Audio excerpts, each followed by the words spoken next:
Family members of two Saskatchewan men badly burned in an autumn grass fire have made Calgary their home base as the father and son slowly heal from their injuries. Wind-whipped flames were threatening several towns and villages in southern Alberta and Saskatchewan on October 17 when Ron Wedrick, 43, and his son Evan, 25, ventured out to help ranchers and farmers near Tompkins, Saskatchewan, battle the blaze. "We all come out to help the neighbors in times of need," said Twila Wedrick, who is Ron's wife and Evan's mother. "It's the way we roll in Saskatchewan."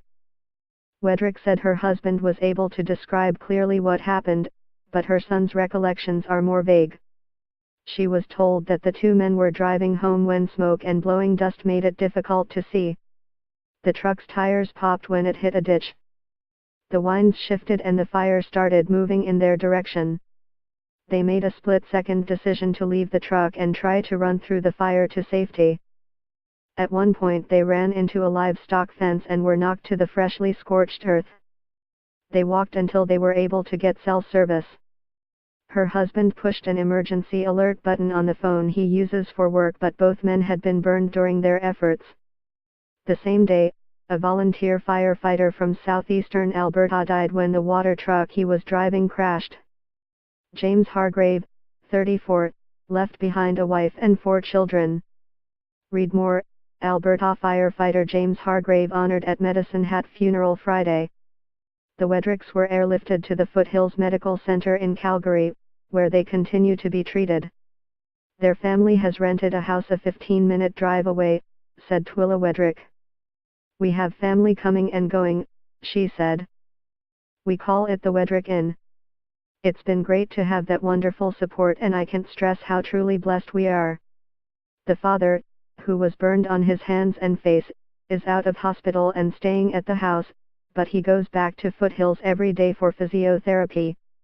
His son has more extensive injuries to his hands, face, arms and legs and has undergone several surgeries. He remains in the Foothills burn unit, but was able to leave the hospital for a few hours earlier this week. Read more. Our hearts are broken. Family of Alberta firefighter killed battling wildfire. His mother said she hopes he can have a day pass to spend Christmas at the Wedrick Inn. "If not, we are going to make the best of it and bring Christmas to him." Wedrick said her son has a long road ahead of him, but he's heading in the right direction. "I can't imagine the pain he's in, but he's strong and young, and he's got good drive. He's just determined every day to do things." The younger man's wife, Kim, and their 5-month-old daughter Lou have also been living at the house. His sisters have visited and his in-laws have come to help out with the baby.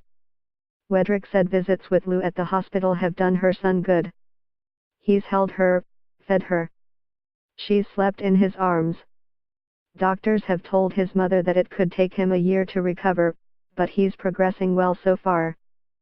"I'm not going to jinx that or rush that, because I seriously want him to take that time to just heal."